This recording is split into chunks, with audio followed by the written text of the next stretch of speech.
김도율 교수님께서 강의해 주시는데요.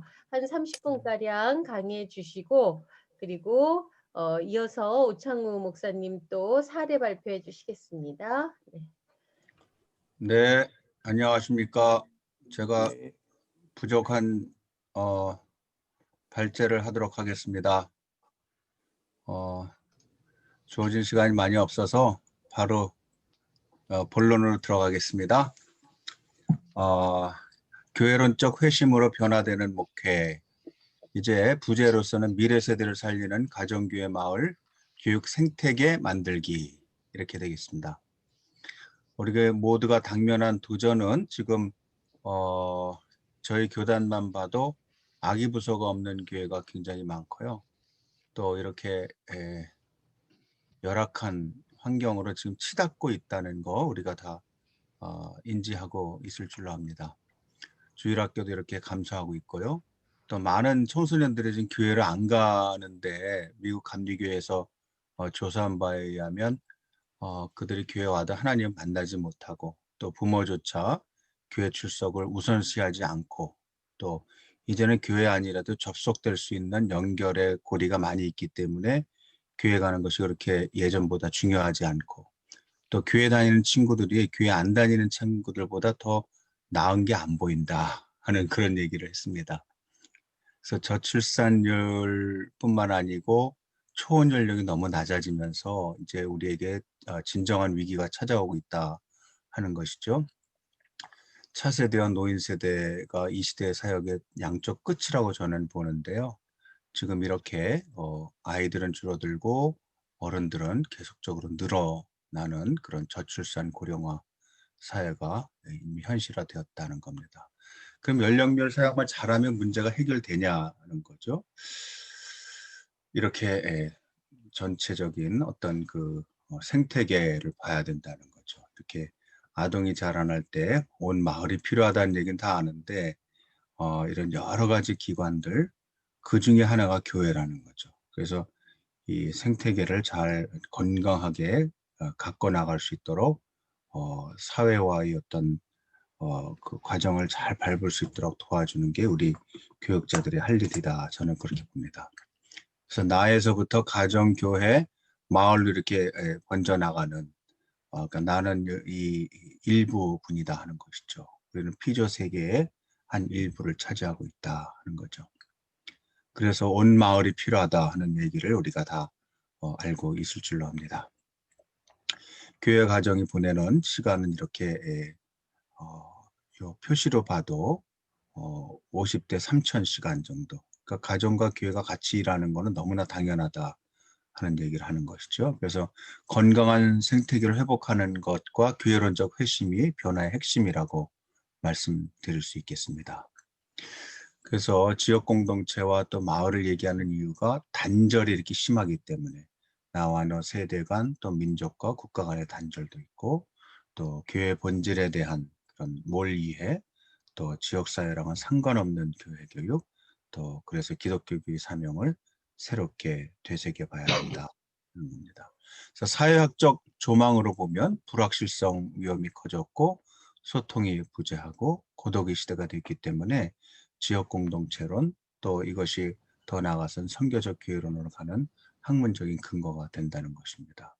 문화인류학적으로는 마을이 곧 마을을 필요로 하는 교육에 대한 이야기가 되는데요. 간디가 변호사 자격증을 따고 자기 동네로 와보니까 뭔가 푸른 꿈을 가지고 왔는데 실제 사람들은 먹고 사는 것 자체도 해결이 안 돼서 자립이 되지 않으면 자치는 어림도 없다는 얘기죠.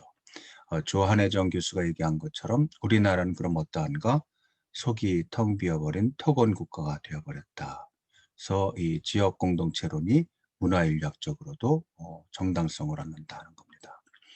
역사적 조망을 보면 어떤 사상도 진공 상태에서 나오지 않는데요.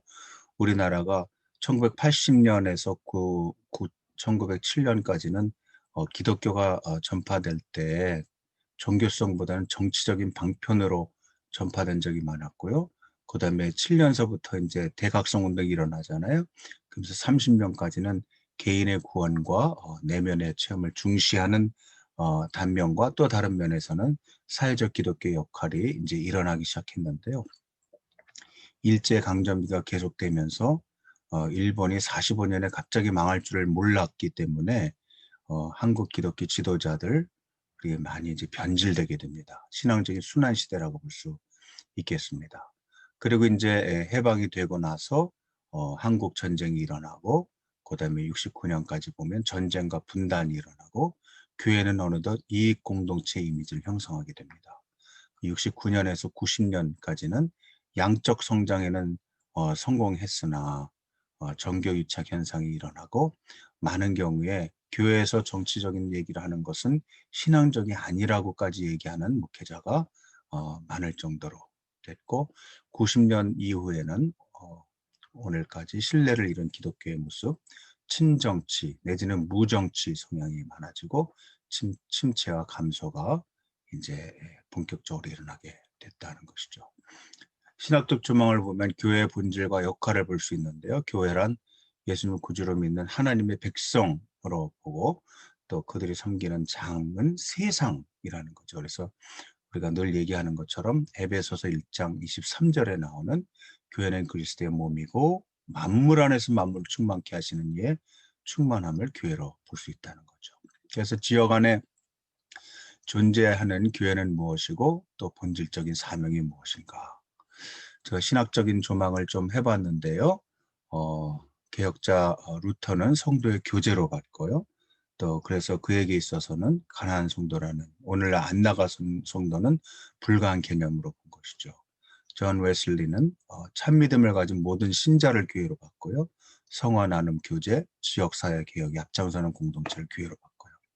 또 몰트만의 제자이신 김균진 박사님은 종말론적인 구원 공동체 동시에 세상에 대해서는 책임적인 공동체로 보게 된 것입니다. 이전에 가지고 있던 교회는 구원의 방주라는 개념과는 사뭇 동떨어진 그런 개념을 가지고 있는 것입니다. 그리고 브루노와 밀 브루노 바르트는 그들이 이제 자연 일반 은총에 대해서는 서로 상이한 개념을 가졌지만 교회의 개념에 대해서는 교회는 장소가 아닌 하나님과 인간의 만남이고 또 형제자매 간의 진정한 사랑과 인격적인 사귐, 교제 속에 존재하는 것이라고 봤고요.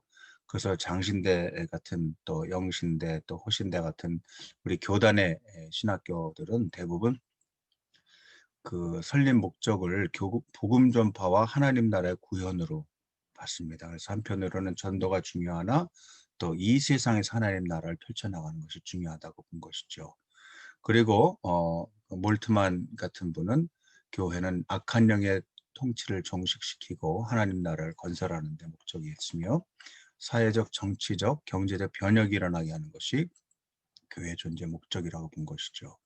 그래서 복음 정도와 사회 참여의 논쟁이 늘 있어 왔는데 두 가지 견해입니다. 하나는 교회는 오직 구원의 방주이며 세상을 침몰하는 배라는 견해를 가진 무디를 따르는 그런 견해가 있는가 하면 교회는 책임적인 하나님의 백성이라는 견해 이 두 가지를 이제 어떻게 보면 둘 다 품으면서 또 그 어떤 그 결정을 내려준 것이 로잔 언약인데 1974년에 이 둘은 가위의 양날과 같다 하는 견해로 방주이면서 동시에 책임적인 하나님의 백성이다 하는 결론을 내려준 것이죠. 보네포는 교회가 지역 공동체를 위해 매진해야 되는 이유가 인간은 타자 속에 존재함으로써 스스로 존재하는 것이기 때문에 교회는 혼자서 존재하는 게 아니다. 그래서 공동체를 중요시하고 다른 사람과의 관계를 중요시한다는 거죠. 기독교 교육학자이신 은중관 박사는 교회는 구약에서는 성막 공동체, 회당 제자 공동체이고 초대교회에서는 역사 종말론적인 교회론을 얘기하고 역사적이면서 동시에 미래적인 하나님 나라에 대한 구현이 필요하다고 본 것이죠. 그래서 종합적으로 제 말로 정리를 해보니 이렇게 됩니다. 교회란 신앙 공동체이자 동시에 생활 공동체이자 제가 된다는 것이죠. 생명과 사랑과 연대와 보살핌의 공동체라고 볼 수 있습니다. 그래서 정리해보면 이렇게 됩니다.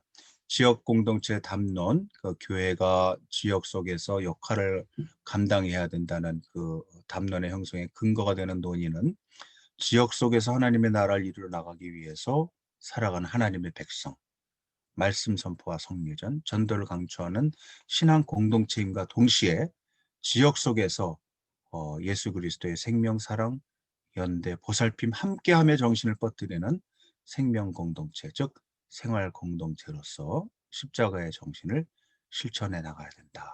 그렇게 저는 본 겁니다.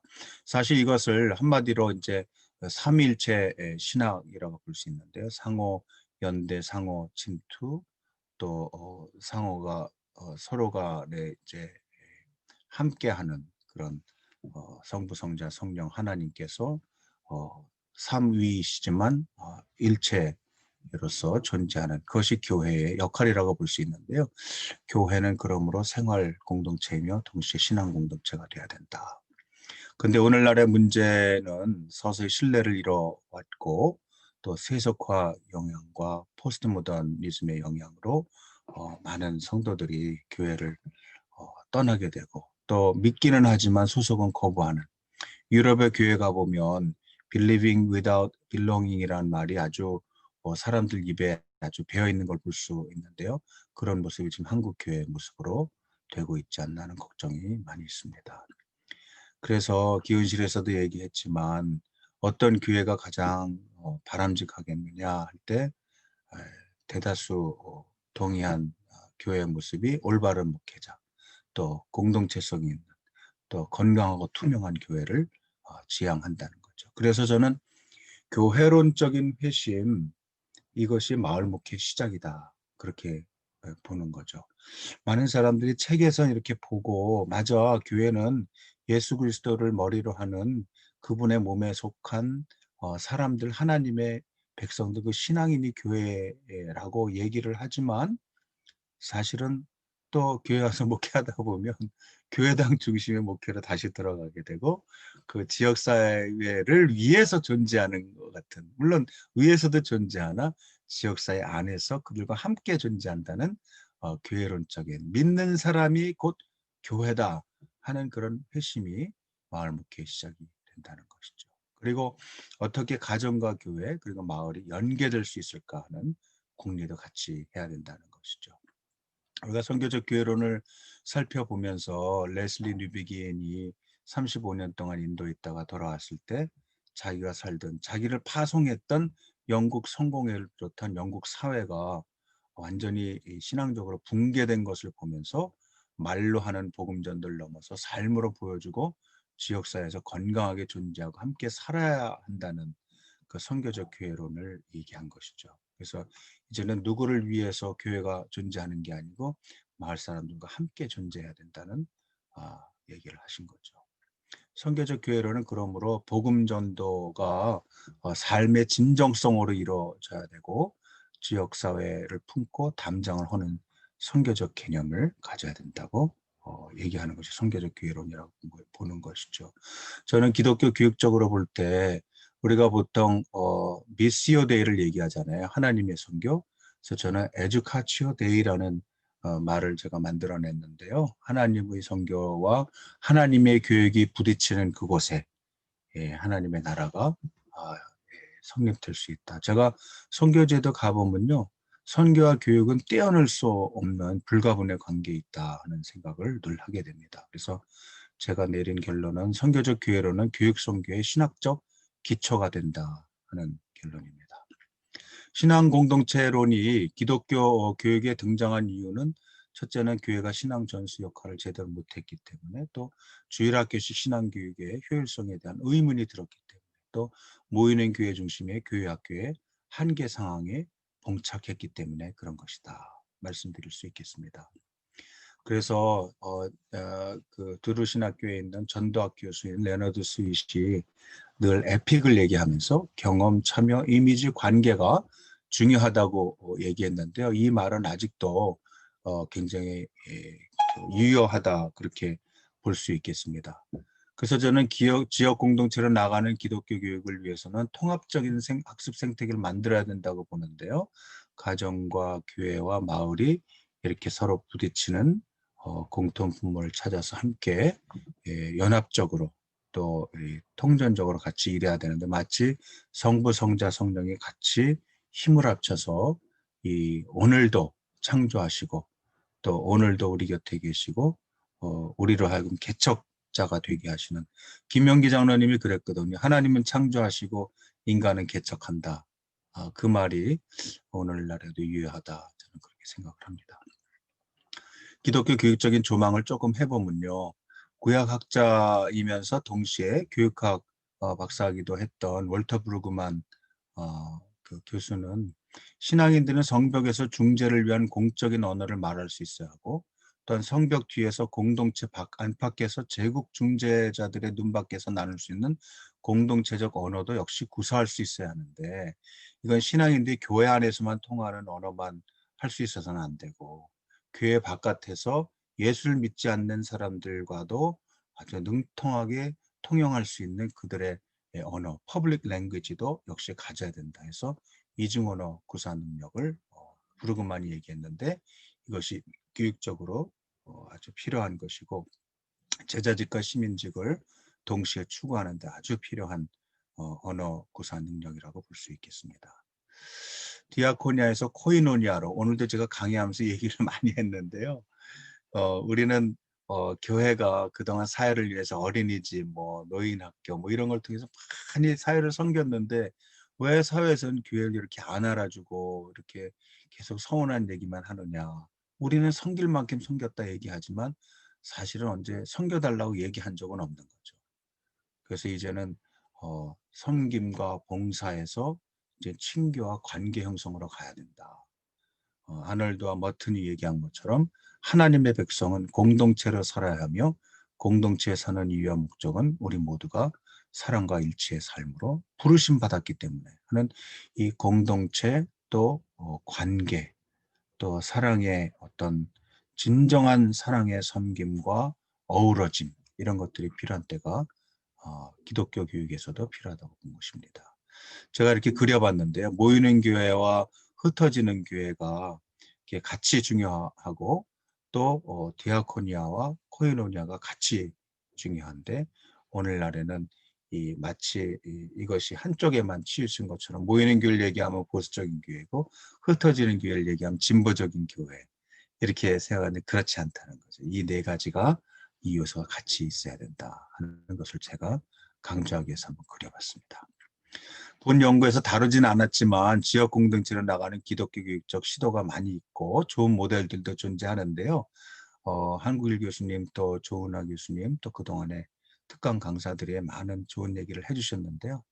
성악감리교회 얘기, 또 부천 세련교회 얘기, 수원성교회 얘기, 또 여기는 뭐 한 100여 명, 뭐 한 200여 명 이렇게 모이고 한 3천여 명 이렇게 모이는데요. 재미난 것은 수원성교회 같은 데는 어른이 3,000명인데 또 교사들도 또 한 500명 되고요. 또 이렇게 젊은이들이 1,000명 이상 되는 그런 교회, 또 부천세련교회는 어떻게 보면은 그 자체로 자생 능력을 겨우 가진 교회이지만 마을 전체를 목회 현장으로 삼아서 이렇게 열심히 뛰고 있고, 송악감리교회는 이 공교육의 혁신을 위해서 노력했다는 게 아주 우리가 주목해야 봐야 될 것 같고요. 거기 교회 옆에 붙어 있는 송남초등학교에 교장 선생님이랑 같이 놀다가 그 송학교회의 어떤 역할을 잘 감당하는, 그래서 아이들과 또 학부모들을 다 하나로 엮어서 그 동네 자체에서 아주 인기 있는 지역으로, 시골이지만 그 천안 아산에서 많은 사람들이 자녀를 이쪽에 보내고 싶어하는, 그래서 얼마 전까지만 해도 코로나 전에 한 60가정이 그 동네를 이사 오려고 기대하고 기다리고 있었다는 얘기를 많이 들었습니다. 한 사람 교육하기 위해서 마을 전체가 학교가 되어야 된다 생각을 하고요. 그게 생태 교육이고, 또 농촌 지역에서 교회 교육과 공교육을 잘 연결하는 성악감리교회, 또 부천세련교회는 다양한 기관과 시민단체 협력, 또 마을 전체 학습 공동체가 돼서요. 지금은 그 부천시에서 어려운 무슨 프로젝트가 있고 또 예산이 있는데 뭘 해야 될지 모를 때는 그 이현돈 목사님과 그 사모님, 오세영 사모님을 찾아와서 의논하고, 이제는 거기에 이 이승훈 목사, 저희가 이제 추천해서 간 분인데요. 그분까지 이제 그 도시에서 아주 지도자 역할을 잘 하고 있는, 그리고 또 청소년들을 위한 꼬비 식당이라고 해가지고 밤에 떠드는 아이들 데려다가 밥 먹이고 같이 또 아이들이랑 또 이 격투기도 하고, 그러면서 교회 안에는 젊은이가 없는데 교회 바깥에는 젊은이가 넘쳐난다 하는, 거기에 착안해서 사역을 잘하고 있는 것으로 우리가 가서 확인을 했습니다. 수원성교회도 역시 그렇고요. 성인 3,000명, 어린이 청소년 1,500명, 청년 450명인데요. 뭐 숫자에 우리가 매혹되기보다는 건강한 교회라는데 우리가 배울 점이 있는 것 같아요. 그래서 특별히 지역의 아기 학교나 또 타가 시설을 위해서 처음에는 막 대단한 거를 지으려고 그랬는데, 들어보니까 저녁에 퇴근하고 나서부터 아이들을 좀 한 2시간 더 봐줄 수 있는 타가 시설이 필요하다는 얘기를 듣고, 이제 안광수 목사님이 그러면 우리가 그걸 하겠다 해가지고 아주 최선의 경비만 받고, 본래 5시에 딱 퇴근할 수 있는 직장인이 많이 없잖아요. 그러니까 그 이후서부터 2시간, 3시간 아이들을 봐주기 시작하니까 그 지역사회에서 좋은 소문이 나고 존경받는 교회가 돼가지고요. 거기 그 선교센터를 섬김센터를 짓는데, 뭐 하루에 뭐 트럭이 뭐 100대인가 150대가 왔다 갔다 하는데 민원이 단 한 건도 발생하지 않았대요. 그러니까 굉장히 신기한 그런 일을 봤습니다. 사례 하나를 더 말씀드리면, 이번에 제가 신대원 강의하다가 특강 강사로 반포교회 교육 목사님 모셨는데, 자기네 교회는요 교사가 넘쳐난다는 거예요. 그래서 자기네도 본래 교구 사역과 교육부 사역이 나눠져 있어서 그 연말만 되면은 교사 그만두면 그 다음에 교사 구하기가 너무나 힘들었는데, 아예 교육부 목사가 교구를 맡아서 같이 하니까 교구 안에서 교사할 사람을 구한다니까 지금은 교사가 넘쳐나가지고요. 교사들이 대기 상태에 있다는 얘기를 하더라고요. 그래서 아주 간단한 생각의 어떤 패러다임의 전환인데, 교육부와 교구 사역을 합치니까 이런 또 새로운 그 경향이 일어나고, 또 교우들도, 또 자녀들 가진 교우들도 굉장히 기뻐하면서 새로운 변화를 맛보고 있다는 얘기를 들었습니다. 그래서 이제 기대 효과는 활발하게 지역사회 속에서 생존하고 번성하고 있는 건강한 교회의 교육 모델을 저희는 계속 개발하려고 하고 있고요. 또 여러분들의 교회도 좀 방문해서 좋은 그 모델들을 발굴해서 전국에 있는 많은 우리 한국에 신음하고 있는 교회들, 크고 작은 교회들 많죠.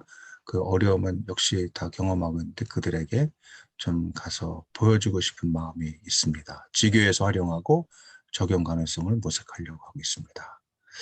돈유 쿠크라는 사람이 성을 쌓는 자는 망하나 길을 내는 사람은 흥한다 하는 그런 얘기를 했습니다. 제가 뭐 여기 이제 리더십에 관한 거 한두 가지 이렇게 썼는데요. 진정성 있는 사람으로 만들 때 진정한 교육이 일어나고 또 다음 세대를 살릴 수 있다는 생각을 했고요. 리더십, 이 배로 볼 때 사명과 희생을 태운 배가 리더십이다라고 그렇게 볼 수 있겠습니다. 그래서 진정성이 결핍되게 되면 이런 세월호 사건 같은 일들이 일어날 수 있다는 거죠. 그래서 신자유주의 시장 경제를 무비판적으로 받아들여서 사명의 사망 선고를 주도한 한국 사회가 만들어낸 인재가 바로 세월호 사건이다. 윤종구 씨는 그렇게 얘기했는데요. 여기 보시면 그가 얘기한 진정성 리더십을 보면 그 단계가 진정성의 발현이 되고 자기 체험을 하고 자기 삶의 스토리를 만들어내고 그 다음에 영향력을 발휘할 수 있게 된다는 거죠. 진정성이라는 건 그러므로 삶의 온전성을 추구하는 것이고 사명과 본질을 추구하는 삶이 진정성이다 하는 것이죠. 그래서 여러 이런 우리 선현들이 있습니다. 제가 그 참스승이라는 책을 이제 책임 편집을 하면서 뭐 이승훈, 김교신, 윤동주, 뭐 최용신, 권정생 이런 분들을 이제 같이 우리 교수님들 연구해가지고 발표를 하고 이번에도 또 이분들 소개하니까 우리 젊은이들이 여기 나오는 선생님들을 거의 몰라요. 그래서 우리나라에도 이렇게 훌륭한 사상가들이 있고 실천가들이 있다는 걸 얘기하니까 아주 감동하는 모습을 많이 봤습니다. 민정부의 진정성, 리더십 원리가 되겠습니다. 그래서 자기 인식을 하고 자기 규제를 하고 또 관계적인 투명성을 갖고 균형된 정보 처리를 이렇게 끊임없이 해나갈 때 진성 리더십의 정신 모형이 창출된다 하는 것입니다. 그래서 위대한 지도자는 처음에는 서버트처럼 보이지만 결국 진정성을 가진 사람이 꾸준히 자기의 사역을 해나갈 때 자기와 또 자기보다 더 나은 훌륭한 미래의 리더들을 키울 수 있다는 것이죠. 그래서 우리는 섬겨야 하고 또 많은 사람을 위해서 대선물로 주신 예수님의 본을 따라가야 되겠다 하는 생각을 하겠습니다. 그래서 요건데요. 지역 공동체로 나아가게 하는 기독교 교육이 세상을 하나님 나라로 만들고 신앙 공동체. 그럼 아빠 말하면 되지. 그런 생각을 갖고 있습니다. 감사합니다. 여기까지입니다. 네, 감사합니다. 네. 아주 방대한 그런 내용을 함축적으로 짧은 시간에 말씀을 해주셨는데요. 네, 감사드립니다. 지금 그 한남제일교회의 오창우 목사님 안녕하세요. 안녕하세요. 네, 오창호 목사입니다. 네, 목사님이 들어오셨습니다. 그래서 안녕하세요, 목사님. 교수님 수고하셨습니다. 네, 그 먼저 목사님께서 이제 사례 발표하시고 네. 토론 시간 그 김도일 교수님 강의에 대한 것도 우리가 뭐 질의응답도 하고 그렇게 하도록 네. 하겠습니다. 예. 한 40분 정도 우리 목사님께서 예. 우리 한남제일교회 사례를 발표해 주시겠습니다. 그 최근에 그 칠레 선교사로 나가는 이제 부목사님이 계셨어요. 그래서 이제 지금 준비하고 내년 1월부터 이제 선교사가 되고 이제 3월 달에 이제 칠레로 이제 가게 되는데 우리 교단에서 에큐메니칼 선교사라 그래가지고 칠레 교회가 교회를 하나 맡아서 목회할 수 있도록 이렇게 해 주셨어요. 그러니까 일반적인 선교사하고는 조금 다른 지역 목회를 하는 이제 선교사가 이제 된 거죠. 그래서 제가 이제 질문을 한 거죠. 어떻게 할 거냐. 그래서 이제 당신이 누구냐 이제 이렇게 물으면서 나는 칠레 선교사입니다.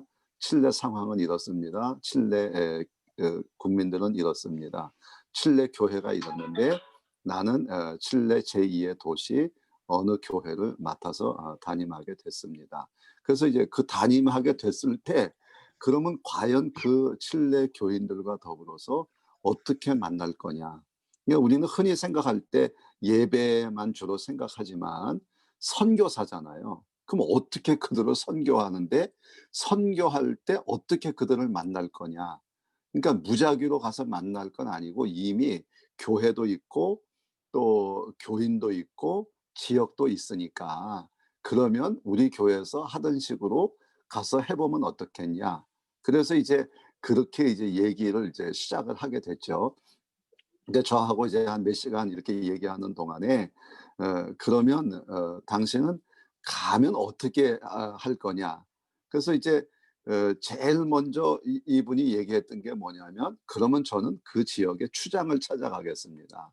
그러니까 쉽게 말하면 그게 이제 우리 추장이지만 그 지역에 이제 뭐 리더 우리 동으로 말하면 동장이라든가 이런 작은 규모의 이제 그 리더를 이제 찾아가서 그에게 내가 이렇게 온 선교사라는 얘기를 하겠습니다. 이제 그런 얘기를 이제 했어요. 근데 사실은 그게 제 얘기였거든요. 제가 이제 부목사를 그만두고 이제 제 꿈이 교목이 되는 게 꿈이었어요. 그래서 이제 교목으로 이제 교목실장이라고 그러고 갔는데 학교에 가서 보니까 '내가 이거 뭐 해야 되지?' 이렇게 된 거예요. 왜냐하면 예배 시간 이외에는 내 존재감을 찾을 수가 없다. 좀 이렇게 내 자신이 이제 보여진 거죠. 그래서 그 넓은 교목실장 방에 아무도 찾아오지 않는 그 방에 저 혼자 있으면서 예배 시간 되면 예배 드리러 가고 또 수업 시간이면 수업하러 가고, 그리고 그다음에 어떤 존재를 난 잘 찾지 못하겠더라고요. 이제 그러다 보니까 제 전임 교목이나 또 주변의 교목들 가운데 보게 되면 이제 내 예배 시간이나 내 수업 시간 이외에 시간이 많이 남잖아요, 실장이니까. 그러니까 이제 먼저 퇴근하게 되고, 또 먼저 퇴근하는 이러한 것들이 또 다른 교사들의 눈에 비춰져서 또 그게 이제 불만이 되고 뭐 이렇게 되니까 자연스럽게 거기에서 잘 공동체하고 어울리지 못하는 그런 현상이 있었죠. 그러니까 지금 이 상태로 그대로 유지했다가는 내 존재감뿐만 아니라 내가 좀 죄송하지만 미쳐버리겠더라고요. 더 이상 이 자리에 있질 못하겠더라고요. 그래서 학교에 가서 느낀 게 뭐냐면, 학교는 선생님과 학생만 있으면 학교는 움직여 가는데 얼마든지 움직이는데, 목사가 없다고 학교 운영이 안 되는 거 아니잖아요. 그러니까 결국은 내가 내 위치를 스스로 찾아야 되겠단 말이죠.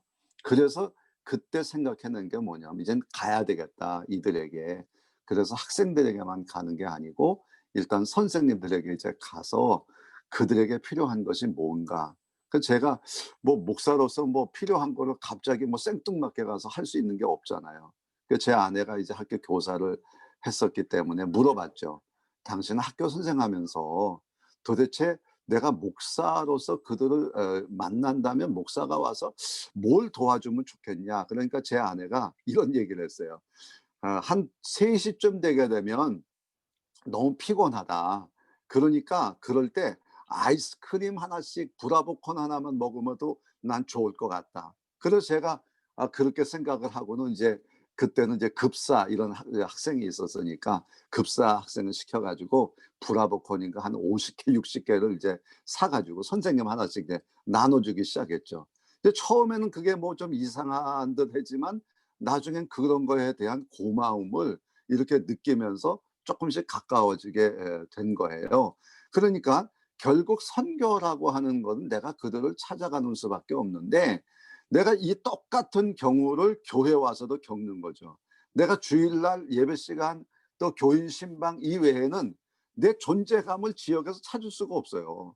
그러니까 동네 가면 괜히 동네 사람들하고 멀쓱해지고, 그 내가 이 자리에서 정말 오랫동안 있어야 된다면, 그것이 10년이든 그것이 뭐 5년이든 있어야 된다면 내가 이렇게 있기는 너무나 부담스럽다 하는 생각이 들어서, 그러면 어떻게 할까? 근데 마침 제가 11월 첫째 주일 날 교회 부임을 했어요.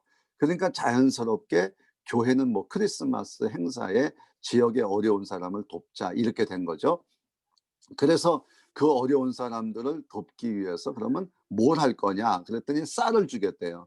그래서 제가 그랬죠. 그 쌀 나한테 달라고. 그리고는 그 쌀 60푸대인가 하는 거를 제가 이제 그 앞으로 나눠줄 걸 예상을 하고는 동사무소에 찾아갔어요. 그리고 동장님한테 얘기를 했죠. 제가 새로운 목사고 우리 교회에서는 이런 계획을 갖고 있는데 좀 도와주면 좋겠다고. 그랬더니 얼마나 반색을 하시는지. 그래서 그 시간부터 동장님이 동직원들과 함께 저에게 60명에 해당되는 그 사람들, 대상자들을 찾기 시작했죠. 그래서 그 명단을 저한테 이제 가지고 와 가지고 "목사님 이런 사람이 되겠습니까?" 그런 그 사람들이 각 통 반 이렇게 나눠 가지고 골고루 나누는데, 기준이 뭐 지금 요즘 말하는 기초생활수급자, 그때는 생활보호 대상자들 가운데 이러이러한 분들을 우리가 명단을 만들었습니다. 어떻게 어떻습니까? 그래서 "아이 좋습니다." 그래서 "그리고 어떻게 나눠 줄까요?" 저한테 그래요. 그래서 그냥 저희 동사무소에 그냥 뒀다가 하나씩 나눠 주시면 되지요." 그랬더니 "아이 안 됩니다. 그러면 안 됩니다." 그래서 이분들이 교회에서 하기로 했어요. 그래서 이제 교회에서 하기로 하는데 난 깜짝 놀란 게, 이분들이 각 통의 통장, 반장 다 연락을 하다 보니까 그날 60명 가운데 정말 거의 60명의 대상자가 다 참석을 하고 통장, 반장까지 참석하고 그다음에 동사무소의 직원, 동장 다 참석하니까 60명이 와야 되는 그 인원, 이제 나눠줄 대상자가 그날 모임의 행사에 참여한 사람이 한 3배 정도가 된 것 같아요.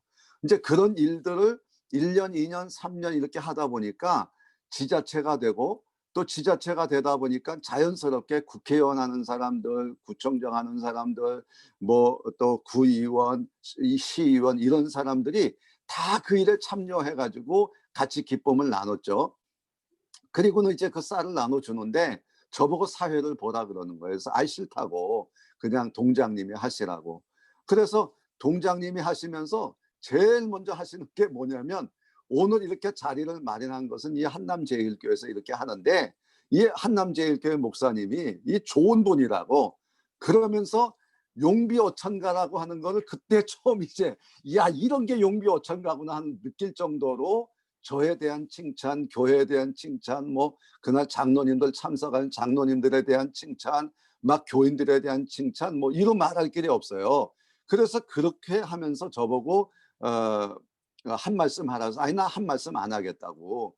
단지 나는 하고 싶은 게 있는데 기도하고 싶다고. 그래서 그날 그분들을 놓고 이제 기도하기 시작했죠. 그래서 저희가 효도 관광을 계획을 했는데 이 효도 관광도 똑같이 하는 거예요. 그래서 우리가 버스 2대 정도를 좀 준비했고 이러이러한 프로그램들을 가지고 어디를 갈라 그러는데 이것을 좀 도와달라. 그러면 이제 그때서부터 동장님이 그걸 가지시고 이제 명단을 뽑고 사람들을 동원하고, 그래서 우리 교회가 직접 할 때는 안 오는 분들도 있는데 이런 경우에는 거의 빠지는 분이 없이 다 참석을 하고, 그리고 또 하나의 파티가 이제 시작이 되면서 이제 그런 행사를 할 때는 뭐 구청장도 오고 뭐 국회의원도 오고 이런 분들이 와가지고 서로 인사하고, 그래서 웃으면서 그랬죠.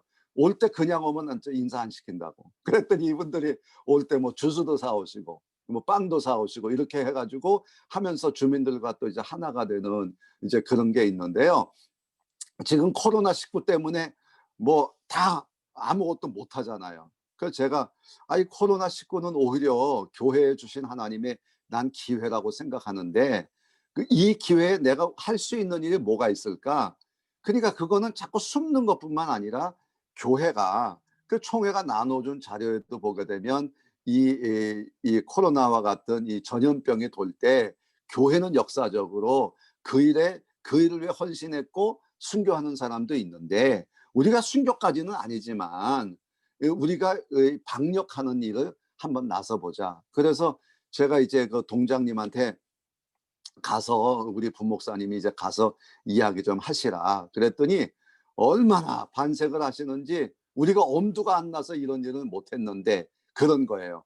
근데 문제는 이제 이런 일들이 단순히 일로 그치는 것이 아니라 공무원들에게는 자기 실적이 되더라고요. 그 실적이 되니까 자기 국가 점수에도 그게 올라가고, 올라가다 보니까 자연스럽게 승진하게 되고 능력 있는 동장, 능력 있는 뭐 팀장, 능력 있는 직원이 돼가지고, 그리고 이분들이 저희 동네에 오는 거를 굉장히 아주 즐거워해요. 왜 거기 가면 우리는 승진할 수 있는 또 하나의 점수가 이게 만들어진다는 거죠. 그래서 이것도 이제 코로나19 이제 방역할 때 무슨 약을 쓸 건지 어떻게 할 건지 하는 프로그램이나 모든 것들을 다 이제 구청에다가 이제 보고를 하고 구청에서 허락을 받는데 이 약품을 써도 되느냐 뭐 이런 얘기까지 다 해서 하고, 그러다 보니까 동장님이 또 연락이 오기로 목사님 우리 보건소에다가 부탁을 해서 방역복을 이번에 해주기로 했습니다. 그래서 동사무소에 있는 지금 그 약품 뿌리는 그런 기계들이 있어서 제가 일부러 이거 사지 마라, 동사무소 거를 우리가 가능한 써주자. 그래서 일부러 동사무소에서는 그 방역 그 분무기를 이제 비치를 해놨어요. 그런데 문제는 그렇게 비치를 해놨는데 그동안 일주일에 한 번 빌려갈까 말까 하는 거예요, 사람들이. 근데 자기들 계획에는 이런 분무기를 많이 사다가 놓으면 많은 사람들이 이걸 빌려다가 쓸 줄 알았는데 안 쓰는 거예요. 그래서 교회가 일부러 이제 이 사업 시행하기 전까지는 그거를 뭐 자주 빌려다가 이제 써서 자기들 실적도 올려줬죠. 갖다 놨는데 안 쓰면 나중에 감사의 또 지적사항이 되잖아요. 괜히 이거 쓸데없는 사업했다. 그래서 교회가 어쨌든지 그 지역에서 하고 있는 일들을 적극적으로 돕고 이럴 때 그런 아이디어를 내고 이 일에 앞장서 주니까 이분들은 굉장히 지금 신나 있어가지고 제가 생각했던 것보다 더 많은 것을 가지고 함께 이제 이런 일을 하게 된 거죠. 그러니까 제가 이제 마을 목회라고 하는 것을 얘기할 때 항상 이제 얘기하는 것 가운데 하나가 뭐냐면 지금 또 시대는 굉장히 좋은 게 복지 시대잖아요. 그러니까 이 복지라고 하는 것을 과거에는 돈만 나눠주는 것을 복지라고 생각했는데 이제는 이것을 함께 하는 걸 복지라고 하거든요. 그래서 이제 공유라고 하는 것, 지속 가능 이런 단어들이 많이 나오면서 어떻게 우리가 같이 공유하고 지속 가능하게 모든 일들을 이루어갈 수 있을까? 이것이 요즘에 이제 복지에 있어서 이 현장에서 지금 이루어지고 있는 일들이잖아요. 그러니까 이런 일들에 교회가 조금만 힘을 보태주면 이 동사무소나 공무원들은 굉장히 이것을 고마워하고 아주 즐거워하죠. 그래서 이제 이런 것들 때문에 이제 교회도 도움도 많이 받아요. 얼마 전에 이제 버켄 장학회라고 이제 장학회가 있었는데 고민이 뭐냐면 모금이 안 되는 거예요. 그래서 제가 그럼 모금할 수 있는 방법이 뭐가 있냐 그랬더니 우리 자산을 한 5억 정도만 만들면 기획재정부에서 5억이 넘는 공익법인에 대해서는 무슨 사업을 할 때에 우리가 지원금을 주겠다 이렇게 얘기가 된 거예요. 그래서 그럼 우리가 5억짜리 공익법인을 만들면 되겠구나 이렇게 생각을 해서 지금 이제 5억을 지금 만들고 있거든요. 그래서 제가 이제 우리 이사들한테 설득을 할 때도 다른 것이 아니고 이걸 5억으로 만들자. 그러니까 지금 가지고 있는 이 집을 팔아가지고 새로운 곳에 옮기게 되면 우리가 충분히 자산 가치를 5억으로 평가를 받을 수 있다. 왜냐하면 저희가 이제 그 집을 살 때 그 옛날에 한 1억 5천이었거든요. 근데 자산 평가를 하니까 5억이 되는 거예요. 그래서 이거를 팔아가지고 새롭게 이제 다른 곳을 사게 되면 자산 평가가 5억이 되니까 이제 지원금을 받아서 할 수 있다. 그러니까 앞으로 헌금이라든가 뭐 교회로부터 후원을 받아서 할 수 있는 건 너무나 한계가 있고 또 정부 입장에서는 이런 모든 것들을 나눠주고 싶은데 그 나눠주는 것을 믿을 만한 곳에 나눠주겠다는 거죠. 그래서 그걸 받아서 함께 하게 되면 우리 그 장학회도 더 넉넉하게 잘 될 수 있지 않겠냐. 그러니까 제가 얘기하고 싶은 거는 마을 목회의 가장 근간은 뭐냐면 바로 나 혼자 하는 것이 아니고 마을을 책임지고 있는 추장과 함께 손을 잡고 하면 그것이 우리 마을 목회의 좋은 시작이 되고 그것이 과정이고 그것이 결과물이 될 수 있다. 이제 그런 얘기죠. 제가 이제 이 교회에서 이제 목회를 이제 이번 주일까지 되면 만 36년, 35년 이렇게 됐어요. 그래서 이제 한 지역에서 이제 오래 살면서 제가 마을 목회라고 하는 거를 좀 어떻게 내가 이걸 표현을 할까. 지난 6월 달에 6.25 기념 예배를 우리가 이제 용산구에서 드렸거든요. 그래서 그 자리에는 이제 새로 된 국회의원도 축하도 해주고 또 구청장도 오고 뭐 공무원들도 오고 시의원, 구의원, 우리 목사님들 또 교인들 다 모여서 6.25 이제 예배를 드리면서 저보고 축사를 해달래요. 그래서 제가 축사를 뭘 할까 그러다가 제목을 이렇게 정했어요. 교회의 사회문화적 가치 이렇게 얘기를 했죠. 왜 그런 얘기를 했냐면 점점 목사님들이 이 사회 또 교회로부터 어떤 존재감이 너무 사라지는 것 같아요. 그래서 제가 처음에 얘기한 게 뭐냐면 교회의 사회적 가치 첫 번째는 제사장이다. 우리가 각 동네마다 옛날에는 선앙당이 있어서 어떤 영적인 근거의 모습이었다고 한다면 오늘날 교회는 왜 있냐? 우린 제사장으로 있다. 출애굽한 이스라엘 백성들에게 제사장 나라라고 얘기한 것처럼 제사장이라는 뜻을 원어상에서 보니까 서 있다더라고요. 서 있다. 그러니까 가나안 정복하고 난 다음에 각 지역마다 제사장들이 있는 것처럼 우리는 이 지역의 제사장이다. 그래서 우리는 왕 같은 제사장. 이게 첫 번째 우리의 어, 어, 정체성이다. 너 교회가 뭐냐? 목사가 뭐냐? 나는 제사장이다. 그 두 번째 얘기한 것이 그럼 우리는 어떻게 존재하냐? 그 존재, 빙의 문제는 그거는 섬김이다. 예수님이 이 땅에 오셔서 많은 사람을 섬기고 대속물이 되신 것처럼 나는 섬김으로 존재한다. 이게 사회 문화적 가치에서 교회는 그런 섬기는 곳이다. 그래서 이 지역사회뿐 아니라 교회 안에서도 목사가 섬김이라고 하는 것으로, 그래서 지역의 리더는 동장이고 나는 옆에서 섬김이다, 이렇게 생각을 하죠. 지금 제일 공무원들이 교회가 뭐 돈 가지고 와서 오면 싫어하는 것 가운데 하나가 뭐냐면 섬김이가 아니고 대장 노릇하려고 그래서 싫다는 거예요. 이거 해라 저거 해라, 이게 너무나 싫다 그러더라고요. 그래서 우리는 섬김이다. 그리고 이제 세 번째가 뭐냐면 우리의 비전이 뭐냐, 그거는 미소대의 하나님의 선교다. 하나님이 무엇인가 하는 거지 우리가 하는 건 아니다라고 하는 그런 비전을 얘기를 하면서 그 세 가지를 제가 얘기를 했어요. 근데 그게 어쩌면 제가 마을 목회를 하고 있는 목회 철학이기도 하고, 또 이 목회 현장에서 저는 그렇게 살아온 것이 35년 살았으니까 그래도 길게 살았잖아요. 그래서 이게 지속 가능한 하나의 그 목회 철학이 아닌가, 그런 생각을 하고 그러고 있습니다. 저는 이제 이런 일들을 하면서 어 저를 오해하는 분 가운데 많은 분들이 오 목사님은 무슨 활동가인가. 저는 활동가 아니에요. 그리고 제가 한 달에 한 번 동사무소 갈 일 없어요. 내가 인감증명 띄러 가면 모를까. 거의 하지 않고 옆에서 그냥 섬기는 하는데, 지금 저는 제 설교를 뭐 혹시 보실 수 있으면 이제 보시면 알지만은 요즘에 이제 코로나 시대가 돼서 설교를 아예 다 써 가지고 교인들에게, 오는 교인들은 아예 설교문을 다 나눠줘요, 현장에서. 그리고 설교문을 이제 홈페이지에다 올려놓고 이제 설교를 하는데, 제가 이제 목회를 하면서 이 설교도 지속 가능해야 되거든요. 그러니까 시대를 타지 않는 게 뭐가 있을까? 그는 성경이다.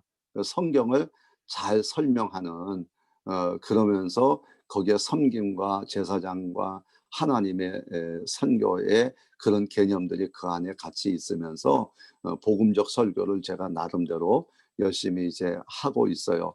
그래서 제 설교가 뭐 산뜻하다 뭐 이런 건 아니지만, 그래도 교인들이 제 설교를 들으면 성경이 보고 싶어진다는 이런 마음을 가질 정도의 그런 설교에 굉장히 심혈을 많이 기울여서 제가 하고 있거든요. 그러니까 마을 목회라든가 선교적 교회라든가 이런 것의 근간에는 항상 제가 드리고 싶은 것이 이런 말씀에 대한 힘이, 이런 용기도 갖게 하고 하는 거죠. 그래서 저희 교회에 이제 컨설팅 또 받으러 오는 분들이 있어요.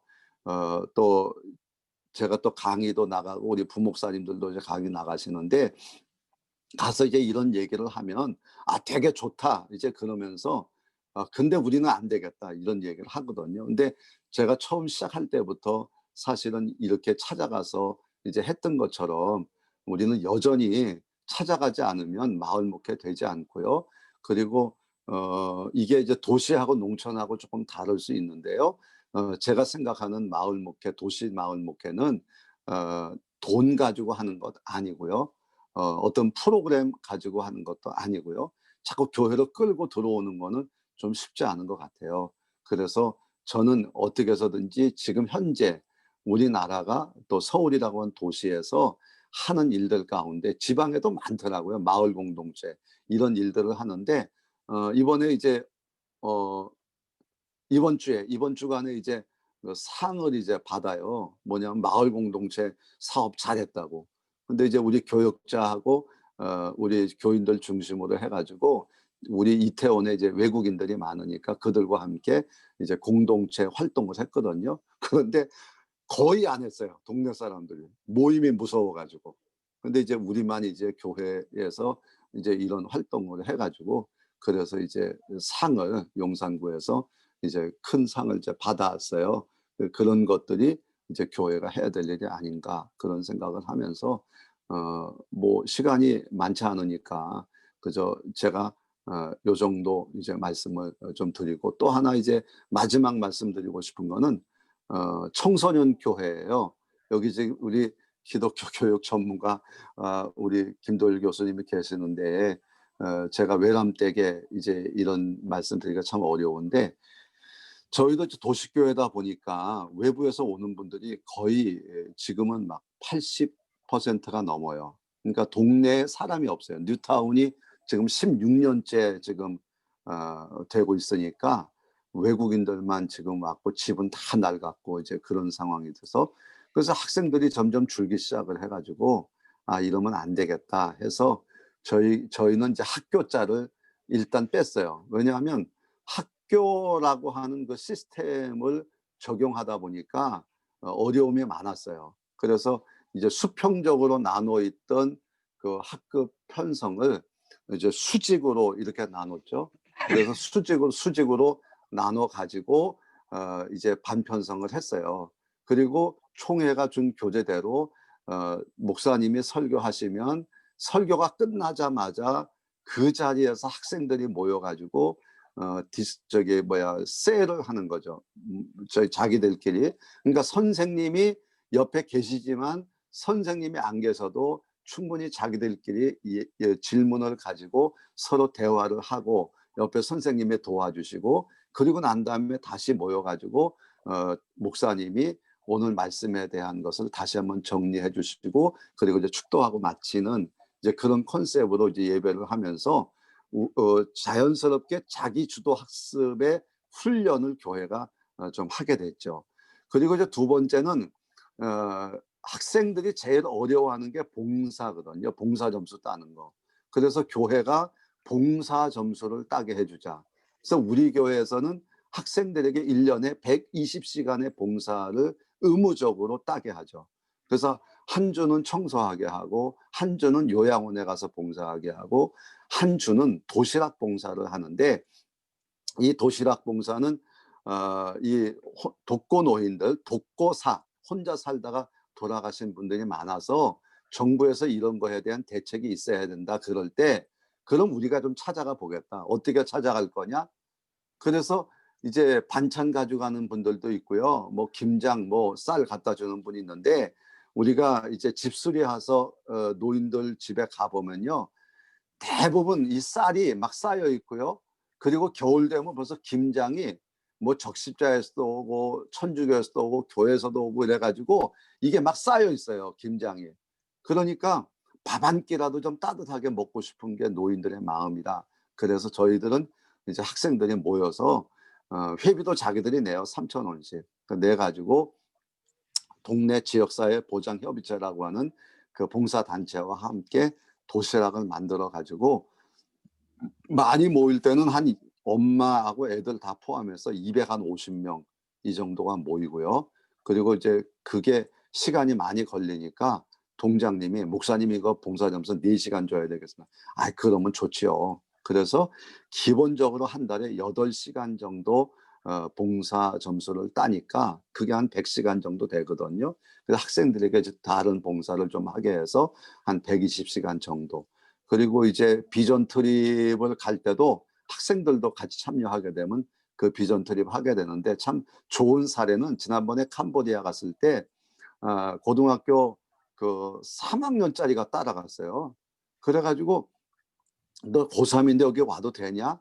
근데 이 학생이 자기가 원하던 대학보다 더 하나 위의 대학, 자기가 원하는 자기 성적은 조금 밑인데 원하는 대학을 갔어요. 그게 뭐냐면 자기가 원래는 이제 숙대 정도의 실력이 있었는데 그 킨텍스 코엑스인가 코엑스에서 이제 그 수험생들을 위한 이제 진학 박람회가 있을 때 자기가 이제 이대 앞에 가 서 있었던 거예요. 그래가지고 이제 가서 자기 얘기를 이렇게 했더니 너 우리 학교 와라. 그래가지고 문과 학생이 이과로 이제 바꿔가지고 그 학교에 이제 진학을 하게 됐죠. 근데 굉장한 자부심인데 이 학생이 뭐랬냐면 이제 캄보디아 갈 때 SNS에다가 친구들한테 또 이렇게 이제 가족들한테 이제 내가 이렇게 비전 트립을 가는데 여기에 같이 협조할 사람들 해주시면 좋겠다. 기도 부탁도 하고 또 물건도 이렇게 받고 그래가지고 그걸 전달했고 그런 내용들을 다 이제 자기 봉사에 대한 얘기를 자소서에 이제 충분히 썼더니 그것이 굉장히 좋은 점수를 받았고요. 그다음에 이제 세 번째 하는 일이 뭐냐면 비전 도시 탐험이라 그래가지고 원래 학생들이 부모님과 함께 체험학습을 가잖아요. 근데 저희도 보니까 부모들이 잘 못 데리고 다니는 거죠. 그래서 저희들은 한 달에 한 번은 작년 예배를 오전에 일찍 드리고 그리고 이제 교회에서 이른 점심을 먹고 학생들이 3명 내지 4명의 조를 나눠져 가지고 이제 어느 장소를 가는데 요즘 아이들이 우리 손주들도 그렇지만 지하철 한번 제대로 못 타봐요. 자기 스스로. 그래서 아이들이 그 앞에다 이제 교통카드 이제 가지고 와서 걸어도 가고 버스도 타고 지하철도 타고 들어가서 입장권도 끊고 하는 이런 모든 일들을 이제 스스로 하게 하고 이제 그런 것들을 이제 자료로 모아가지고 이제 공책에 쓰기도 해서 이제 체험 학습을 하는데 이 서울이라고 하는 도시의 인프라가 또 크고 그리고 지금은 이제 스토리가 이제 대부분이잖아요.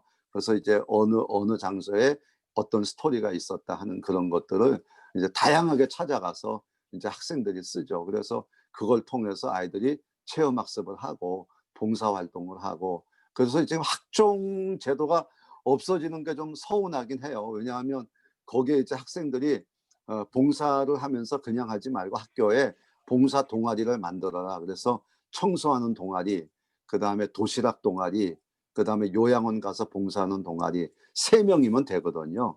그러니까 3명 정도의 동아리를 만들어서 그 활동들을 이렇게 하고 거기에 또 장이 되게 되면 또 그것이 또 힘이 되고 하니까 이제 학생들이 이제 그렇게 하고 다양하게 그렇게 하면서 선교라고 하는 것은 결국 새로운 문화를 이해하고 또 그들의 이야기를 들어주면서 그 속에서 어떻게 하는 건데 그거를 국내에서부터라도 먼저 좀 해보자. 그래서 그런 도시 탐험을 통해서 학생들이 청소년 교회를 하는데 그것 때문에 그것만 봉사만 위해서 학생들을 이제 보내기도 하고요. 또 학교에서 애들이 오기도 하고요. 또 도시 체험만 하기 위해서 부모들이 또 예배는 안 드리는데 그걸 또 보내는 동네에 엄마들이 있기도 해요. 그래서 이렇게 이제 처음에 마을 목회를 어떻게 시작했고 어떻게 접근했냐 하는 얘기.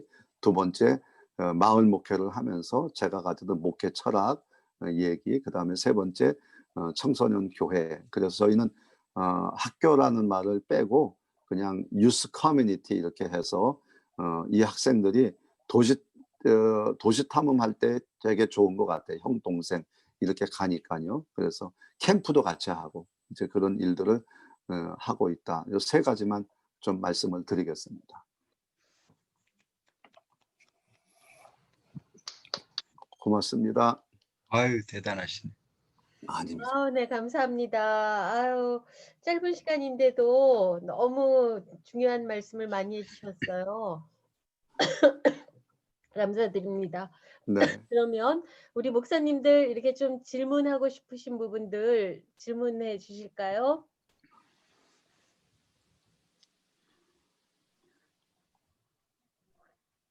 저는 예전에도 들었는데 그 수직으로 네. 수직으로 아이들을 이렇게 네, 네, 네. 잘라가지고 네, 네. 청년이 이제 그 리더 역할을 하고 그다음에 뭐 네, 네. 고등학생, 네, 중학생, 네. 또 네, 초등학생, 네. 또 더 어린 네, 아이까지 해서 그렇게 네. 한 반으로 만드는 게 네. 너무나 좋은 아이디어 같아요. 고맙습니다. 요즘에 또 그 집에 형 동생 없는 애들도 많고 그래가지고 네, 네, 네. 이렇게 위계 질서 내지는 또 형은 또 동생을 사랑하고 동생은 형은 네, 존경하고 또 네. 이렇게 여자애들도 그런 관계를 갖는 게 하나의 로망인데 실제 네, 교회에서 그거를 이렇게 신앙적인 관계로 이렇게 연결을 시켜주면 네, 그 위에 형이나 누나도 좋고 또 아래 네, 동생도 또 사랑받아서 좋고 네, 네, 네. 아주 그 안에서 굉장히 그 연대가 잘 이루어질 것 같은 생각이 드네요. 예. 교수님 아닌 게 아니라 네. 2주 전에 중앙일보에 대한민국 교육 인성 대상 받은 학교가 있었어요. 네. 그게 논사 부여에 있는 35명인가 8명의 학교인데 이 네. 학교가 이제 학생들이 수평으로 나누다 보니까 친구만 고학년이 계속 가잖아요. 몇 명이. 그러니까 아이들이 학교 가기 싫다고 그랬는데 선생님 한 분이 오셔가지고 수평으로 나눈 걸 수직으로 나눠가지고 한 주일에 한 번인가 이 아이들을 수직으로 나눠가지고 반편성을 해서 활동을 했어요. 그리고 또 하나는 이제 학부모들과 동네 주민들이 선생님으로 참여해서 우쿨렐라도 가르치는 거 이 마을 공동체와 함께 해가지고 그게 그 학교가 대한민국 교육 인성 대상 받았다고 아주 그 큰 한면에 그 학교에 대한 인터뷰가 났었어요. 그래서 제가 야 이거 되게 기분 좋으네 그랬죠. 우리는 이미 하고 있는데 그랬어요. 그러니까 한국 교회의 그 교회 학교에 또 새로운 어떤 돌파구가 좀 되지 않을까 그런 생각이 들어요. 네. 네, 아유, 감사해요. 감사합니다.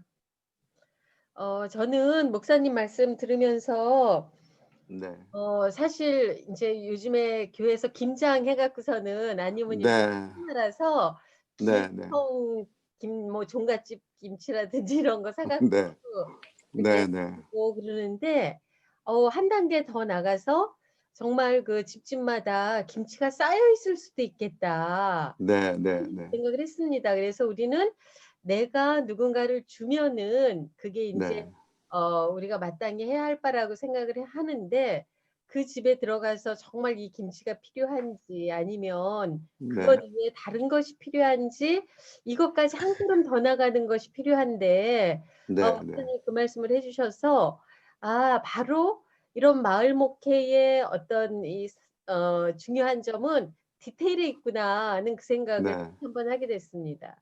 네. 네. 김장 얘기 또 한번 할까요? 네.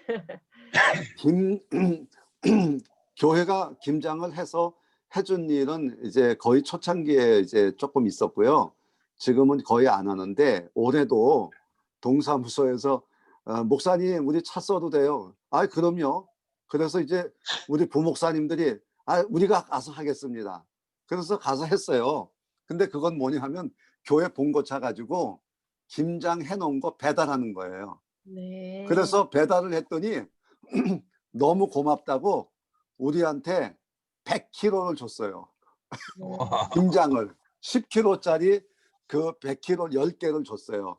그래서 우리 부목사님들 김장 그걸로 다 대신했어요.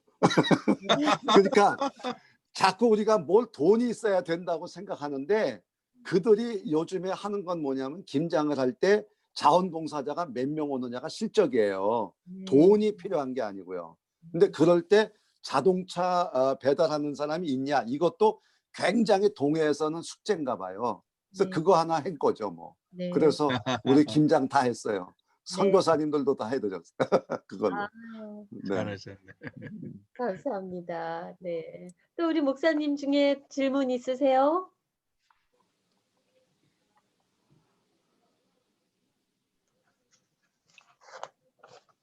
네, 목사님, 이양기 목사님. 네. 감사합니다, 목사님. 네. 오늘 좋은 강의 해주셔서 네. 예, 뭐라고 말씀을 드려도 하여튼 저희들 마음의 감동은 다 전달 안 될 것 같은데요. 하여튼 너무 감사합니다. 네. 저 개인적으로는 마음에 반짝하고 불이 켜지는 것은 지금 그런 측면인 것 같습니다. 교회가 뭔가를 주도적으로 해야 될 텐데 네. 제대로 좀 잘 해야 될 텐데 하는 그런 부담감이 네. 있는데요. 네. 목사님 말씀을 들어보니까 야 천하의 한남제일교회도 또 오창호 목사님도 네. 그런 그냥 이렇게 옆에서 돕는 역할로만 하신다라고 그 마인드가 그러신 걸 보고 네, 네, 저는 좀 뒤통수를 한 대 맞은 것 같은 지금 느낌이 네, 있습니다. 아, 네, 제가 그런 생각을 뭐 안 한 건 아니지만은 네, 조금 더 잘해야 되고 네, 네, 또 예, 그런 부담감에서 지금 확 벗어난 느낌이 있어서 너무 감사하고요. 네, 네, 어, 저 개인적으로는 처음에 저는 조금 그 안 좋은 경험이 있었습니다. 뭐냐면 네, 네, 저도 여기 지금 12년 차인데요. 네, 사당동입니다. 저는 네, 네, 사당동이고요. 저도 처음에 아까 그 추장을 먼저 만나서 추장을 네, 네, 손잡고 하라고 하시는 말씀처럼 네, 와가지고 얼마 안 돼서 동장님을 찾아갔어요. 네, 네, 네, 거기까지는 제 생각엔 잘한 것 같은데 네, 제가 동장님한테 이제 저 이 밑에 그 새로 온 교회 목사고 네, 네, 그래도 좀 부족하지만 이 동에서 필요하신 게 뭔지 모르지만 같이 하고 네, 싶다고 예, 표현을 예, 했거든요. 네, 네, 그랬더니 이게 이제 그분의 개인적인 성향이셨겠지만은 네, 다른데 먼 산 바라보시듯이 하면서 네, 네, 아니 그냥 교회나 먼저 키우고 네, 좀 더 힘이 있고 그 다음에 오시는 게 어떠냐 이런 식으로 이야기하셔가지고 네, 네, 개인적으로는 너무 무참하고 네, 예, 그런 거 있지 않습니까? 그래서 예, 예, 예, 속으로 너무 얼굴도 뜨뜻해지면서 네, 네, 교회가 커야 되나 보다. 네, 네, 좀 일을 제 개인적으로는 그리고 네, 예, 그 이후로 한 3, 4년 정도 지나기까지는 동을 안 찾아갔어요.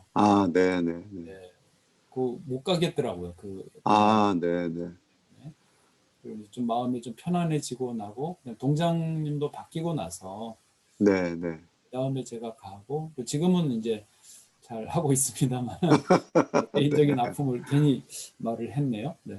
아니에요, 오래 아니에요, 보다 아니에요. 보니까. 네. 근데 그런 일 외에도 그 예를 들어서 우리가 쌀을 주면 이 사람들이 이거를 어떨 때 보면은 다 전달 안 하고 동에 남아 있는 걸 볼 때도 있어요. 네. 그럼 화가 나죠. 왜 안 했냐. 그런데 못 본 척 하는 거죠. 못 본 척 하는 거예요. 그리고 그 사람들의 이야기를 다, 마음에 담아 두실 필요는 없다고 생각해요. 네. 왜냐면 이런 사람도 있고 저런 사람도 있고요. 근데 이제 제가 이제 작은 교회 살리기 연합이라고 하는 단체를 하나 운영하는데요.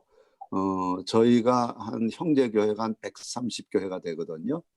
지금도 이제 좀 들어오겠다고 하는 분들이 있는데 좀 제한은 했어요. 근데 이번에 저희들이 그 목사님들도 필요하시면 이제 하시면 되는데 소독수 그러니까 이번에 그 전국 남선교회에서 각 신학교마다 나눠뒀던 호클러라고 하는 그 소독 99.9% 99%의 그 소독이 되는 소독수를 만드는 기계를 저희들이 이제 2대를 사서 설치를 했어요. 그래서 이제 그 교회들이 이제 통을 가져와 가지고 그거를 담아서 이제 동네 나눠주기도 하고 저희도 이제 그 130교회 형제교회는 뭐 아주 작죠. 교인이 없는 데도 있고 그런데 어쨌든 그거 가지고 이제 분무기로 가서 봉사활동을 했는데 하여튼 세상에 코로나 때문에 우리 살았다 할 정도로 이 작은 교회의 그 형제 목사님들이 사모님들이 막 너무 좋아해서 사실 좀 죄송하지만 저 설악산에 가서 캠프 몇 사람 데려다 같이 캠프했어요. 격려하는 캠프 이렇게 했거든요. 하여튼 목사님 그런 일이 있은 건 그 사람 나쁜 사람이고 계속 뭐, 하시면 될 것 같아요. 네, 네. 말을 잘 하는 차원에서 그 덕택에요, 목사님. 네. 이를 악물고 전도를 했습니다. 그래가지고 네. 네. 그때가 저희가 이제 상가에 있었는데 네. 5년 뒤에는 근처에 단독 건물을 사고 네. 네. 하고 지금은 도와주는 교회 됐습니다. 그래서 이제 뭐 구청장도 저희 교회를 아시고 뭐 네. 네. 저희 그런 쪽에 하여튼 그게 저한테는 좋은 잘 찾아가셨네요. 예, 예, 좋은 자극제가 됐던 것 같습니다. 네, 네, 네. 네. 또 다른 질문 있으신가요? 네. 네. 네. 손우준 목사님. 네. 네. 행복한 교회 선우준 목사입니다. 네, 목사님. 네, 다름이 아니라 그 목사님께서도 일단은 기존에 있던 기성교회에서 어떻게 그렇게 네. 사역을 계속 해 나가신 거잖아요. 네, 네. 네, 저도 지금 기성교회에서 계속해서 성도들이, 그러니까 뭐 이제 목사가 그런 생각을 가지고 사역을 주도해 나가고 이런 것도 당연히 너무나도 중요하지만 제가 네. 요즘 계속해서 고민하는 게 어떻게 성도들과 그걸 공유하고 성도들이 또 어떻게 또 목회자와 같은 마음으로 네, 네. 할 수 있을까, 이게 제일 계속해서 고민이거든요. 네, 네, 네. 목사님께서는 어떻게 성도들하고 공유를 하시고 이제 네, 네. 수십 년 하셨으니까, 그리고 지금 목사님 생각하셨을 때 성도님들은 목사님의 그런 목회 방향에 대해서 어떻게 생각하고 계시는지랑, 네, 그리고 네. 그다음에 제가 이제 한남제일교회, 저도 이제 한남제일교회도 궁금해서 여러 가지 네. 봤었거든요. 네, 네. 굉장히 많더라고요. 네, 네. 성도님들이 그런 어떤 사역들에 대해서 피로도는 혹시 없는지, 네, 네, 네. 그런 거를 어떻게 또 채워주시는지가 좀 궁금합니다. 제 질문이 많았습니다. 아니에요, 아니에요. 중요한 질문인데요. 한국일 교수님이 저보고 그걸 얘기 좀 하지 말라 그랬어요. 무슨 얘기냐면, 제가 이제 강의할 때 이제 첫 번째 질문이 뭐냐면, 여러분 마을 목회 또 선교적 교회 하면 교인들이 좋아할까요? 내가 두 번째, 동네 사람들은 좋아할까요? 네, 이렇게 물었어요. 그런데 그 얘기는 뭐냐면 교인들도 안 좋아하고 동네 사람들도 안 좋아해요. 왜냐하면 괜히 교회가 나서서 하는 게 주민들이 그렇게 달가워하잖아요. 아까 목사님 말씀처럼. 그리고 교인들도요, 내가 이 교회 나오는 이유 가운데 하나는 내가 도움을 받고 싶은 것뿐인 그건데 우리에게 너무나 많은 요구를 하지 않느냐 하는 거예요. 그래서 제가 우리 부목사님들이나 이제 파트 교육자들에게도 똑같은 얘기를 하지만 이거는 교육자의 목회 철학이지 교인들이 이거 나와서 하자 할 때에 그렇게 할 수 있는 사람이 많지 못해요. 그래서 저는 그 부분에 대해서 왜 제가 아까도 말씀드린 것처럼 우리가 이 지역의 리더라고 자꾸 생각을 하니까 그 부분에 생각을 하니까 우리들이 교인들을 더 많이 동원해야 되고 일해야 되고 이게 교회야 뭐야 이렇게 얘기되는 거거든요. 그러니까 저는 그 목사님의 목회 철학만 분명하면 교인들이 설령 다 못 나온다고 할지라도 그거는 큰 숙제, 그건 계속 숙제인 것 같아요. 뭐 지난 주일에 설교하면서 이 고난의 이유에 대한 것이 끊임없는 숙제인 것처럼 교인들을 어떻게 이렇게 다 동원해서 뭐 한다? 그거는 나는 아닌 것 같아요. 난 안 되더라고요. 그게 솔직히. 그래서 그냥 목회 철학을 그렇게 그냥 가져가고 그리고 많은 예산을 그쪽으로 쓰게 하고 하는 거는 제가 자신 있고요. 그리고 이제 그것도 안 주면 또 안 해요. 안 주면 안 하는데 철학이 그거를 또 하게 만드니까 그거는 우리의 목회 철학이 아닌가 그 생각을 그렇게 합니다. 네. 감사합니다. 네. 네, 감사합니다. 네. 또 질문 있으신가요? 호대선 목사님. 리모델링 다 하셨어요? 마이크 켜고. 네. 네, 목사님, 이 리모델링한 교회인가요? 네, 뒤에 배경이 입구고요. 네. 좀 하고 이제 뭐 전체적으로 이제 많이 끝났습니다. 이제 소소한 것만 남았고요. 네. 네, 죄송합니다. 늦게 들어와서 죄송하고요. 네. 네, 고맙습니다. 네, 이진행 목사님, 뭐 질문 네. 있으신가요? 저 양주 세움교회 이진행 목사입니다. 네. 뭐 목사님은 그 최준 목사를 통해서 많이 얘기를 들어가지고 네. 그 목사님 저기 그 아이들 돌보는 일에 있어서 네. 우리 동네 키움센터가 있더라고요. 맞습니다. 네, 네. 네, 그러니까 서울시에서 그걸 네, 다 지원합니다. 그러면 지역 아동센터랑은 어떤 차이가 있나요? 이 키움센터는 이제 서울시에서 이제 하는데요. 뭐 네. 내용은 거의 비슷하지만 네. 서울시가 이제 전략적으로 주도적으로 하는데 지역 아동센터하고 좀 다른 거는 색깔을 다 뺐어요. 그러니까 서울시가 원하는 대로 진행하기를 원하죠. 그래서 그게 뭐 종교적인 색깔이라든가 뭐 이런 색깔을 다 뺐습니다. 빼고 자기들이 원하는 대로만 그 시스템에 의해서 할 수 있도록 이렇게 했습니다. 네네. 네. 알겠습니다. 네네. 감사합니다.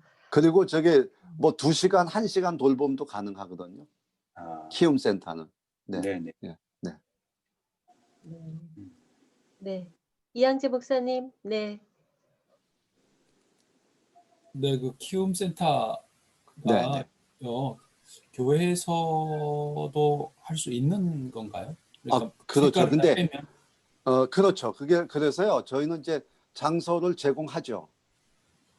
장소를 제공하지만 저기 원장, 센터장은 교회가 임명을 해서 목사님이 하세요.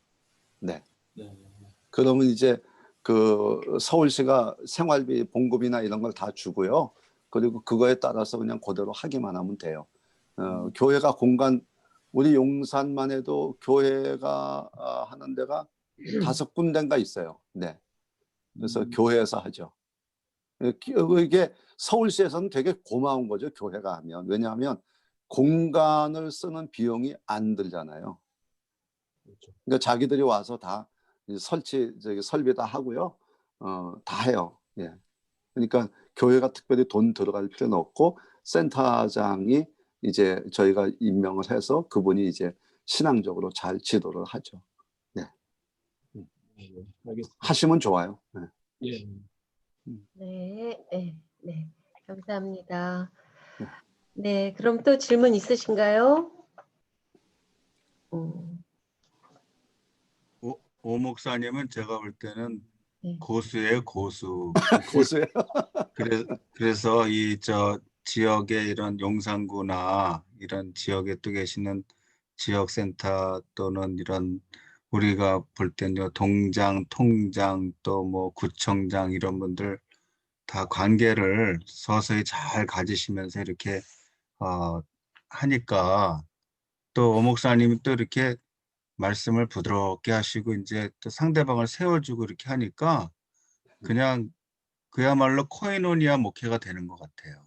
그러니까 디아코니아에서 이제 코이노니아로 가야 된다는 의미가 네. 무슨 뭐 외국말 외려 써서 뭐 이상한 얘기가 아니고 사실은 잘 노는 사람이 이제 지역사회에서도 환영받고 또 막 주장하고 막 이렇게 권위적으로 뭐 막 이렇게 누르려고 그러고 막 이게 아니고 그냥 시켜주면 하고 또 안 시켜줘도 옆에 그냥 가만히 앉아 계시다가 이렇게 말 붙이면은 또 좋은 얘기 해주시고 하니까 이렇게 어른으로 대접을 받으시고 또 그분들도 좋은 거죠. 뭐 이렇게 어른이 옆에서 이렇게 친구해주고 또 지지해주고 하니까 그걸 막 그냥 신앙적으로 해야 된다고 막 주장하지 않고 결국은 살살 다 하면서도 나중에는 대표를 목사로 세워버리니까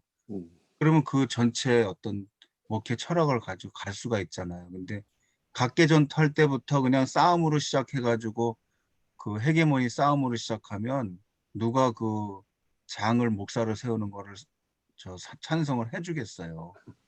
그러니까 고수라는 거죠. 아니에요.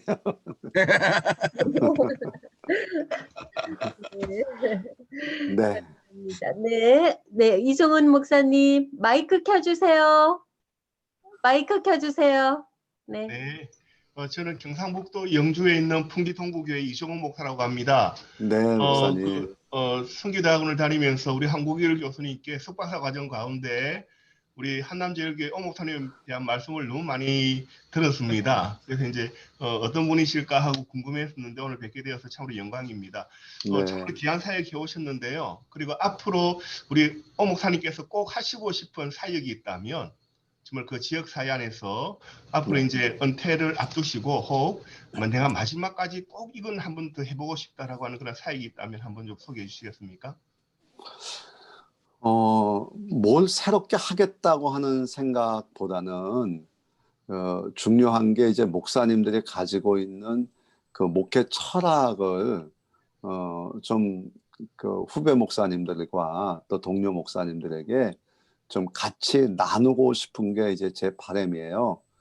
왜냐하면 지금 우리 교회가 뭘 하겠다라고 하는 시대는 맞는 것 같지 않아요. 왜냐하면 정부가 엄청나게 많은 복지에 관한 계획들을 가지고 있거든요. 근데 문제는 뭐냐면 수많은 계획들이 있지만 그 계획들에 같이 참여하고 또 그 일을 이루어갈 수 있는 중간, 그러니까 우리로 뭐 말하면 이제 중보자 같은 그런 역할을 하는 분들이 없어요. 그래서 그런 분들을 많이 이제 교육을 시켜서 키우거든요.